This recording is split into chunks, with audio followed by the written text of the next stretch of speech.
Hi hello friends, welcome to சாமோரி designer. இன்றைக்கி என்ன நியூ ஸ்டிச்சுன்னு பார்த்தலாமா? அவங்க வீடியோக்குள்ளே போகலாம். இன்றைக்கி நம்ம கட் பீட் வச்சு எப்படி எம்போஸ்ட் லோட் ஸ்டிச் பண்ணுறது தான் பார்க்க போகிறோம். நீங்களும் ப்ரொஃபஷ்னலாக ஆரி ஒர்க் ஆகணும்னு நினச்சிங்கன்னா நம்ம சேனலை மறக்காமல் ஃபாலோ பண்ணிக்கோங்க. அப்போ தான் நான் போகிற வீடியோ உங்களுக்கு கண்டிப்பாக ரெகுலராக வரும்.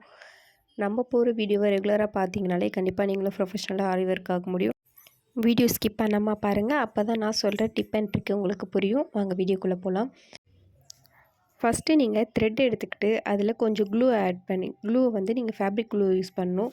ஸோ நீங்கள் உங்களுக்கு எந்த அளவுக்கு தேவையோ அந்த அளவுக்கு நீங்கள் வந்து த்ரெட்டில் வந்து க்ளூ வந்து போட்டுட்டு ஸ்டிச் பண்ணிவிடுங்க. இந்த மாதிரி ஜிக்ஸாக்காக போட்டு நீங்கள் ஸ்டிச் பண்ணி முடிச்சிடணும்.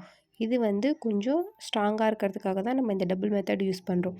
இப்போ நம்ம லோட் ஸ்டிச் எப்படி பண்ணுமோ சேம் மெத்தட் அதே மாதிரி தான். ஆல்ரெடி நம்ம வந்து பீட்ஸ் வச்சு எப்படி ஒர்க் பண்ணுறதுன்னு சொல்லிவிட்டு நம்ம சொல்லியிருக்கோம்.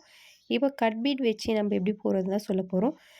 இப்போ நீங்கள் அந்த வீடியோ பார்த்துருந்தீங்கன்னா சேம் மெத்தட் அதே மாதிரி தான். ஃபஸ்ட்டு நம்ம அந்த த்ரெட்டை க்ளோஸ் பண்ணுறதுக்கு தேவையான அளவுக்கு எத்தனை பீட்ஸ் வச்சு நம்ம அந்த த்ரெட்டை வந்து க்ளோஸ் பண்ண முடியுமோ ஸ்டார்டிங்கில் 3 பீடு வச்சு நான் வந்து ஸ்டார்ட் பண்ணுறேன். நெக்ஸ்ட்டு பார்த்தீங்கன்னா நான் அடுத்து ஒரு 4 பீடு வச்சு கொடுக்க போகிறேன். எதுக்காகன்னு பார்த்தீங்கன்னா இப்போ அந்த த்ரெட்டு வந்து நமக்கு தெரியாமல் இருக்கணுன்றதுக்காக தான் நான் வந்து நம்ம வந்து பீட்ஸ் வந்து கொடுப்போம். இப்போ பாருங்கள், நான் ஒரு ஸ்டிச் போட்டுட்டு மேலே லாக் போட்டுட்டு மறுபடியும் கீழே வந்து ஒரு செயின் கொடுத்துட்டு ஒரு லாக் போடுறேன். இப்போ நான் பார்த்தீங்கன்னா 5 பீட் கொடுக்க போகிறேன். எதுக்காக 5 பீட்னு பார்த்தீங்கன்னா நீங்கள் சாய்வாக வரும்போது நீங்கள் கிராஸாக போடும்போது 5 பீட் கொடுத்தா தான் அந்த கிராஸ் வந்து கரெக்டாக வரும். இங்கே பாருங்கள், தெரியுதா உங்களுக்கு? இப்போ நான் 4 பீட் கொடுத்தேன்னா அது கம்ப்ளீட்டாக இருக்காது. ஸோ 5 பீட் நீங்கள் வச்சு பாருங்கள். நீங்கள் எந்த அளவுக்கு த்ரெட்டு வந்து இப்போ நான் மெல்லிசாக இருக்கிறதால எனக்கு 5 பீட் ஓகே. நீங்கள் கொஞ்சம் திக்காக எடுத்துருந்தீங்கன்னா 6 பீட் ஆர் 7 பீட் கூட நீங்கள் வந்து போகிற மாதிரி இருக்கும். உங்களுக்கு அந்த த்ரெட்டுக்கு எவ்வளோ பீட்ஸ் வந்து கரெக்டாக வருதுன்னு பார்த்துட்டு நீங்கள் அந்தளவுக்கு பீட்ஸ் வச்சு ஸ்டிச் பண்ணுற மாதிரி இருக்கும். ஸோ மேலே நீங்கள் பீட்ஸ் கொடுத்துட்டு மேலே ஒரு ஸ்டிச் கொடுத்துட்டு ஒரு குட்டி லாக் கொடுத்துட்டு மறுபடியும் கீழே வரீங்க. கீழே எடுத்துகிட்டு வரும்போது நீங்கள் உடனே வந்து என்ன பண்ணக்கூடாதுன்னா பீட்ஸ் லோட் பண்ணி கொடுக்கக்கூடாது. கீழே ஒரு செயின் ஸ்டிச் கொடுத்துட்டு ஒரு லாக் கொடுத்துட்டு அதுக்கப்புறம் தான் நீங்கள் வந்து மேலே எடுத்துகிட்டு போகும்போது பீட்ஸ் வந்து லோட் பண்ணிட்டு போகணும். இப்போ நான் இங்கே 5 கொடுத்து நான் ஸ்டார்ட் பண்ணுறேன். ஸ்டார்ட் பண்ணும்போது 3 கொடுத்துருக்கேன். அடுத்து 4 கொடுத்துருக்கேன் பீட்ஸு. அடுத்து 5 தான் நான் வந்து கரெக்டாக வர மாதிரி கொடுத்துருக்கேன். ஸோ இப்போ நான் ஃபினிஷ் பண்ணுற வரைக்குமே நான் அந்த 5 பீட் மட்டும்தான் கொடுத்துட்டு வரப்போகிறேன். நடுவில் மறுபடியும் நீங்கள் வந்து 4 பீடோ இல்லை 3 பீடோ கொடுத்தீங்கன்னா அது வந்து ஷேப் வந்து கரெக்டாக வராது. ஸோ நீங்கள் கிராஸாக போடும்போது கரெக்டாக 5 பீட்னா 5 பீட் தான் கண்டினியூவாக கொடுத்துட்டு வரணும். இப்போ லாஸ்ட்டாக நான் எண்டிங் முடிக்கிறேன் அப்படின்னும் போதுன்னு நான் எப்படி ஸ்டார்ட் பண்ணனோ 3 4ன்ற மாதிரி நான் 4 3ன்ட்டு நான் முடிச்சிடுவேன். ஸோ இந்த மாதிரி தான் போடணும். நீங்கள் வந்து ஆல்ரெடி நம்ம சில்க் த்ரெட்டில் வந்து போட்டு பார்த்துருப்போம் லோட் ஸ்டிச்சு. ஸோ அதே சேம் மெத்தடு தான் இதுவும்.